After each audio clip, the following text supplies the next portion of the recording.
Hello po, good morning! Update po tayo dito sa Angelic Tan House Corner Lot. Yan. So, bali, yung unit ni ma'am is may kasama po itong repair. So, sa amin naman pong usapan ni ma'am, basta hindi kami mamadaliin, i-accept po namin yung kanyang unit o yung kanyang paggawa. So, kung mapapansin nyo, meron na tayong tiles dito. Ayan, meron na rin po tayong asintada tsaka flooring po dito sa pinaka-landing. So, isa rin po sa nagpapabagal ng pinakagawa natin is yung may kasamang repair. Kaya minsan, si Ray po, depende. Depende po sa usapan kung okay kay client dahil nga meron tayong repair. Minsan kasi may additional po si Ray talaga. Once na may ganito po mga repair na tinatawag. So, yung ating hagdan is naka-tiles na rin po yan. Ayan po. So, cover na lang ang kulang. So, ang ganda rin po ng 60 by 60 na tile accent ni ma'am dito sa may ilalim ng hagdan tsaka ibaba po ng hagdan or baba ng hagdan. Ayan. So, bago kami po dyan mag-tiles is nag-set up na po kami para sa ating outlet. Ayan. Dito po sa taas. So, nasinsil na po, natanggal na yung tiles dati. Pati yung mortar, natanggal na rin po siya. Ayan. So, ready na yung ating preparasyon para po sa pag-i-install ng 60 by 60 na tiles dito. Ayan, okay na rin yung ating para sa cove ceiling. PVC panels na lang po ang hinihintay dyan. Then, pwede na po natin siyang sarahan. So, i-consider nyo rin po talaga sa pinaka-renovation. Depende. Depende po sa mapagkakasunduan. Ayan. So, kung okay naman, di go po natin yung project, diba? So, ayan po. Hello po, magandang hapon. Update po tayo dito sa unit ni ma'am na Angelic Tan House. Corner lot po ito. Hindi ko lang sure yung pinakasukat nito. I-check ko nga po sa pinaka-permit ni ma'am. So, yung gate po natin, naka-primer pa lang yan. Kasi, lalagyan pa po namin yan ng tulis. Katulad po kay Sir Escoto doon sa unit niya. So, gusto ni ma'am meron din po siyang mga tulis-tulis. So, hindi po muna natin siya pipinturahan. Gawa ng hindi po kakapit yung welding natin. Tapos, ito po, primer lang muna siya. Then, yung final paint, panghuli na pag malapit na i-turn over sa may-ari. So, ganun yung pinaka-discarte namin dito. So, parang uulan. So, gusto ko talaga umulan kasi ang init eh. So, yung pinakalabas naman po, na-finish na yan. So, ang wala na lang po dyan is yung waterproofing. Pero pipinturahan din po natin yan. So, meron din po kami ilalagay dito na moldura. Paikot po yun, paikot. So, katulad din kay Sir Escoto, gusto ni ma'am medyo gusto niya paikot. So, diskarte namin kung paano namin siya gagawin. Para hindi magkaroon ng conflict sa gate. Ayan po. So, yung mga labas na kamasilya na rin po yan. So, panghuli na rin natin siyang pipinturahan. Tapos, yung deco stone po natin, tsaka na po namin yung papahira ng sealer pag naglinis na kami dito. Wala nang mga alikabok. So, tapos ibabrush po muna namin yan bago lagyan ng sealer. Ayan. So, maganda rin talaga pag corner lot yung nakuha mo. Malaki talaga. Tapos, yun nga, sa dulo ka na, wala ka ng katabi. So, ano siya, Angelic Tan House. Tan House po siya, yan, dikit. Pero, corner si ma'am. So, i-share ko nga lang po pala. Sa pinaka-renovation po talaga dito sa Lumina, meron po talaga mga palambak. Yung mga pinagtibagan doon sa loob, yung mga lupang nahukay. Ito po yung mga tiles na tinanggal po sa taas. Ito po yung mga semento na ginamit doon. So, tinanggal namin yun nandun sa taas bago kami mag-install ulit ng tile. So, bali, ito po, kasama po yan sa hardware. Kasama po to sa hardware na babayaran nyo kada hakot. Pag umabot po yan ng isang ELF o isang mini dam, pag isang ELF, 800. Pag mini dam, marami masyado. 1.6. Ayan. So, i-consider nyo po talaga paghiwalay ang labor material. So, kasama po yan sa gagastos sa inyo. For example, mga nakasampung hakot tayo ng mga lupa at saka ng panambak, mga bato. Haabot din tayo ng 8,000. Sige, go lang.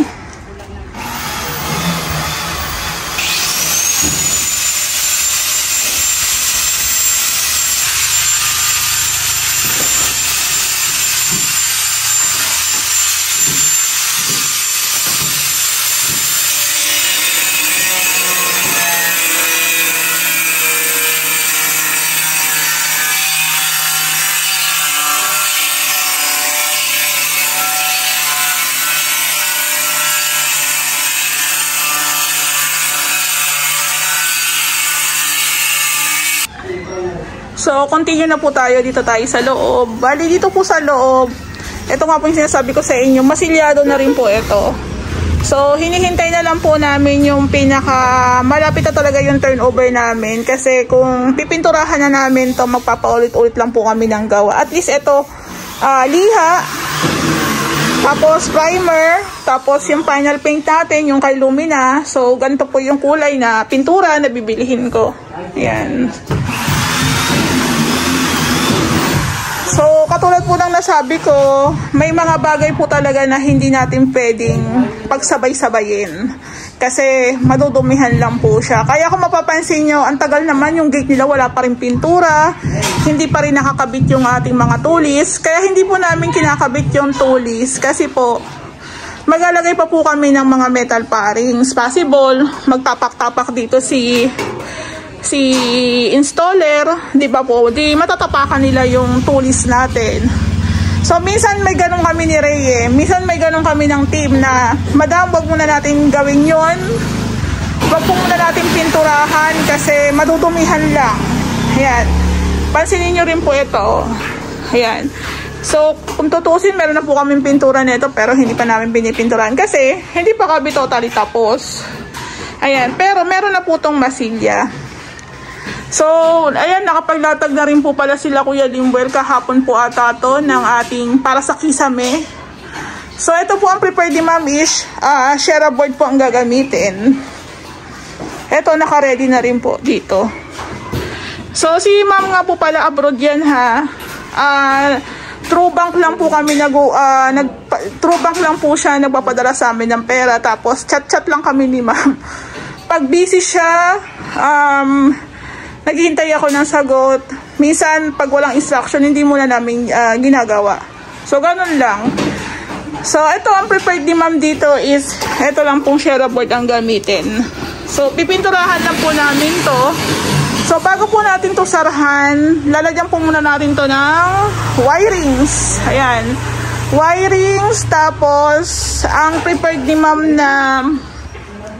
na pinakatawag dito, na ilaw is 12 pieces po ata. 12 pieces na pin lights. Ayan. So, dito po, meron tayong drainage na gagawin. Ayan, syempre, tatak-ray house makeover po yung ating pinaka-drainage. Yung gate ni Ma'am, design niya to. Actually, iba yung design ni Ma'am. Pero sabi ko nga, hindi totally gaya. Hindi totally gaya talaga. So, ito, ang prepared lang ni Ma'am, basta folding daw. Ayan, folding. So, sa Ray House Makeover, nakakarami na rin po kami ng folding gate. Ayan po. So, kung kayo po is nagpapagawa at napansin nyo, hindi pa rin napipinturahan yung gate nyo. Or dapat nga magulat kayo pag may pintura, na lalo na hindi pa tapos. Kasi sayang madudumihan lang. Ayan. So, yung alikabok, di ba? So, okay na po itong primer muna. Kasi kung a-applyan na po natin ng pintura yan, sayang lang. Tapos, bibili ka naman ng materyales, kabayad ka naman sa labor, diba? So, paulit-ulit. So, dito po sa loob, nakapag-setup na rin po sila para sa ating cove ceiling. Ayan, ito yung ating PVC ceiling panels. So, sa ganitong unit po ni Ma'am na Angelic Tan House, 12 pieces po ang nagagamit dito. So, bali ito pong unit ni ma'am. Nung nakaraang araw pa po ito nalagyan ng mga metal parings. Pero nung Monday lang po ata na-deliver yung mga PVC panels. Kaya ito ngayon po, naituloy na siya. Pero bago po yan sinarhan, nilagyan po muna ng wirings. So, meron tayong center light dito. Nilagyan nila ng tanda. Ayan, para doon, pag nag-install po tayo ng ilaw, hindi tayo malito kung saan po yung tama ng metal parings, di ba? O yung tama ng barena.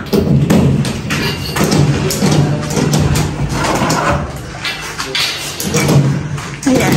Tapos ang sunod naman pong gagawin dyan, isasarahan na po yung ating para sa cove naman. Ayan. So, sa sobrang init ngayon, mas maganda po, advice namin, gumamit na lang kayo ng PVC panels. Maraming design, maraming kulay. Ito kay ma'am, lahat po plain. Yan, ang ganda. So, doon po sa dining, naka-PVC panels din po tayo doon. Ito po siya. Ito po yung PVC panels natin na in-order. Pinapili ko si ma'am po anong gusto niyang design. Pero ang gusto niya, plain lang po. Plain lang, yung walang guhit-guhit. Tapos, wood design siya. Tapos, sa taas naman po, puti ang gagamitin namin. Ito naman siya. So, imagine, sa chat lang kami nag-uusap ni ma'am. Pero yung unit niya, paunti-unti na siyang nabubuo. Ayan po. So, next naman yung ating kitchen. 4 na ilaw ilalagay dito. Maglalagay muna tayo ng wirings. Tapos, dito na natin ilalagay yung ating switch. Ayan. So, naka-ready na tayo dito. Ito, naka-ready na. Yung bathroom natin, ito po siya. Ayan. So, okay na yung ating bathroom. Meron tayong mga abang para sa wirings. Katulad po nito. Tapos may mga ilan pa tayong tiles na hindi na i-install. Sige lang. Sige. Go lang.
So, dito po tuloy na po tayo. So, dito po sa baba, naka-wall tiles po tayo dito. Ayan, parang accent na rin po ito. Alam ko may additional si ma'am na parang storage din dito. Tapos, parang shelves dito na mahaba. I-check ko na lang yung design ni ma'am. So, ang ginamit po namin dito is 60 by 60. Si ma'am po lahat ang pumili ng tiles niya. Ayan. Kaya ito po, nilipat ko na po dito yung table. So, kasi syempre, pag malapit na kami matapos, baka po isunod na namin yung paggawa ng cabinet.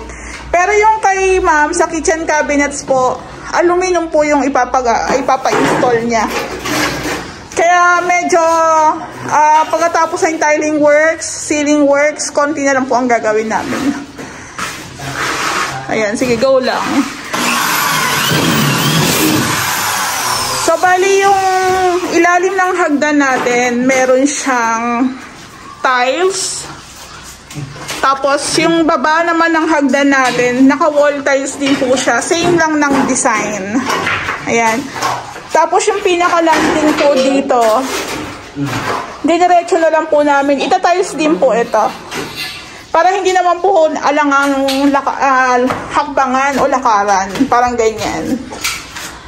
So, since andito po yung pinaka existing switch ni Lumina, nilipat na lang po namin dito. Ayan. Tapos, andito po yung isa.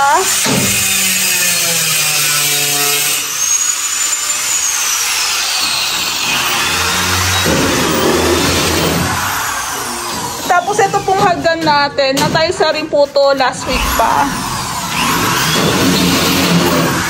So, nilagyan din po nila ng karton tsaka ng tape para hindi po siya magasgasan. So, sa amin ganun po yung pinaka-discarte namin. Yan.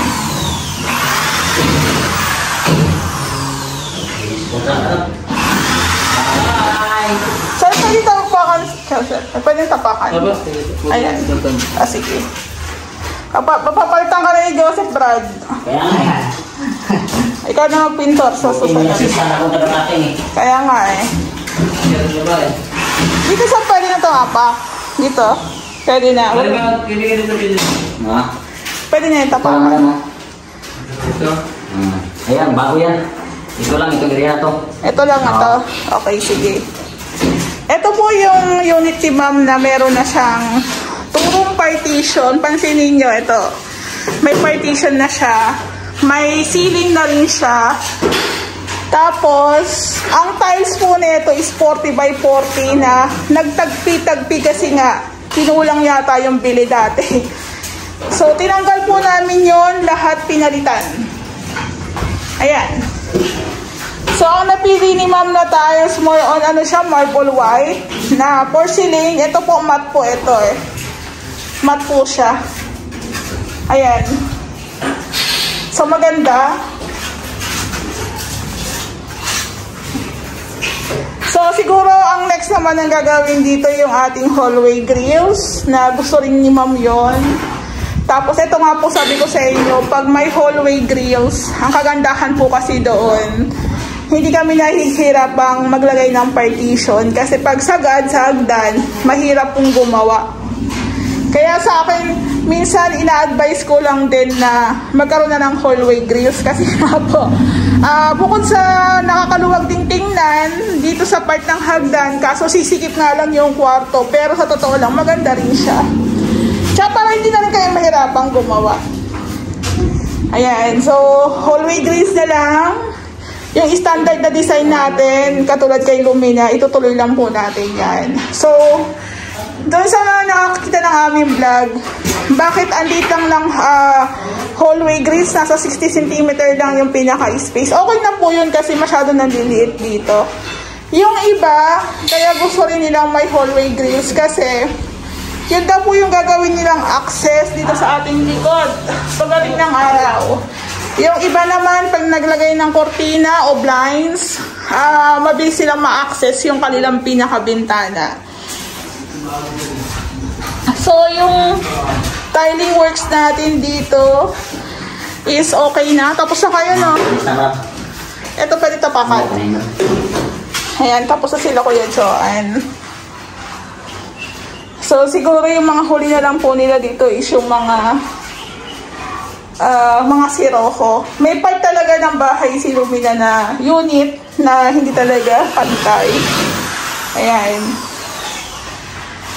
So, waiting din ako sa instruction ni ma'am kung ano po yung magiging final paint namin dito. Pero, syempre, naglalatag pa kami ng ng PVC panels. Tsaka yung wiring, check pa po nila Rian. Ayan o, diba? Tapos ito po yung abang para sa window type na AC. Okay na. So, meron tayong yung mga outlets, diba, papalitan na namin yan. Kasi tingnan nyo naman, guys. Sobrang dumi na. Ayan o. Sobrang dumi na.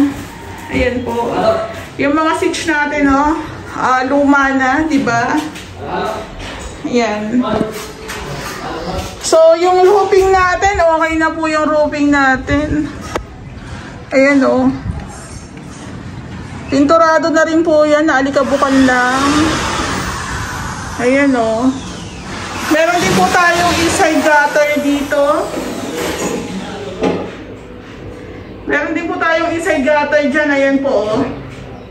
Ayan. Tapos naka-waterproofing na rin po tayo dyan. Tsaka pintura. Siguro more on linis na lang po ang gagawin natin dyan. Lalo na dito sa mga pinagbakbakan ng ating para sa window type na AC.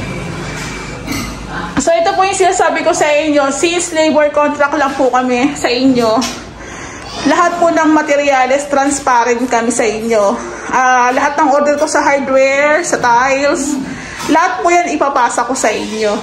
Kasi yun po talaga ang gusto ko since nag-start kami. Si Ray gusto niya labor materials pero ako ayoko. Gusto ko po talaga labor lang. Ayan. So, itong unit ni ma'am, konting masilya na lang po ito. Tapos yung ceiling natin, okay na, wirings. Siguro, yung ating pinaka pendant light na lang siguro ang ilagay dito ni ma'am. Ayan. Kasi medyo mataas naman po yan.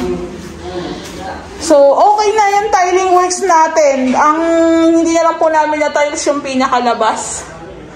So, yung iba nagtataka, sabi nila, bakit andito lang ng unit sa Lumina? Bakit sa gawa ng rehouse makeover na papalaki nyo? Hindi rin po namin alam. Hindi rin po namin alam bakit biglang lumalaki siya. Ayan. Makulimlim, sana umulan. So, minsan hindi po talaga ako nakakapunta kasi sobrang init minsan. Tapos yun nga, Monday, Tuesday, wala rin ako ipapakita pa na marami. Ayan po. So, ma'am, shoutout po. Ito na po yung unit nyo. Konti-konti nang nabubuo. Ayan. Ito po, halos same lang yung tiles ni ma'am sa baba, sa taas. Pero ito po kasi matte po ito. Sa baba, porcelain po yun. Ayan. Napansin ko nga po pala itong yung mga flexiban ni ma'am mo. Ayan, o. Ito po yung gagamitin namin sa slab. Bukod po dyan sa flexiband, ang top po namin is Sista waterproofing naman po. So, dalawang waterproofing po ang ginagamit namin sa aming renovation. Para talagang walang leaks. Ayan. So, ganito pa nga lang po, wala pang ilaw yan. Maganda ng tingnan Gumaganda na po siyang tingnan. So, yung pagdating po sa mga pin lights, sa pag-usapan na namin ni ma'am, kung ano po yung gusto niyang ilaw na ilagay dito, yun, isisenda lang daw niya sa akin. So, bali, ang wala na lang po naming tiles dito po. Dito po sa baba, tsaka po dun sa my front extension. So, siguro, papatapos po muna namin yung ceiling works dito. Then, yung cover po ng hagdan natin, pwede na rin po natin yan ituloy. Ayan.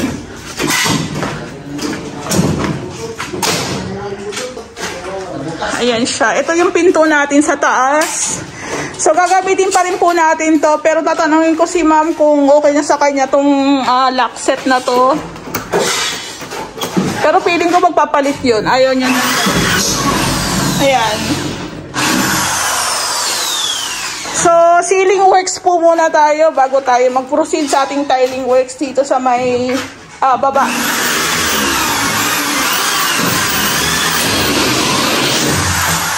So, yung ating lababo naka-install na po yan, no? Tapos yung ating mga para sa outlet na okay na rin po yan. So, ito po pag nasarahan na namin tong kisa minimum dito, pwede ko na rin po siyang pwede na rin po siya magpa-install ng kanyang aluminum cabinets. Maghahanap kami na mag-i-install, parang gano'n.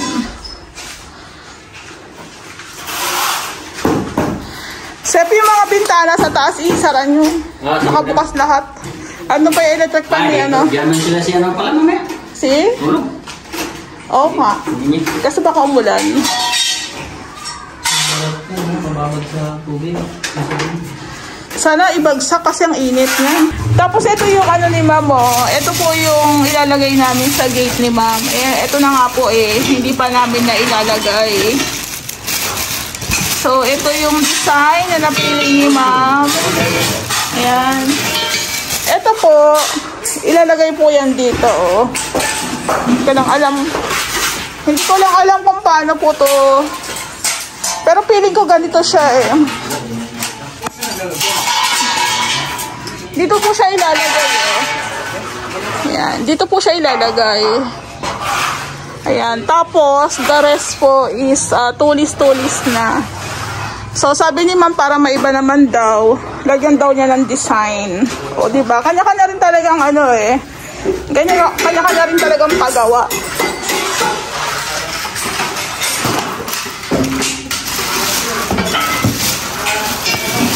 Ayan.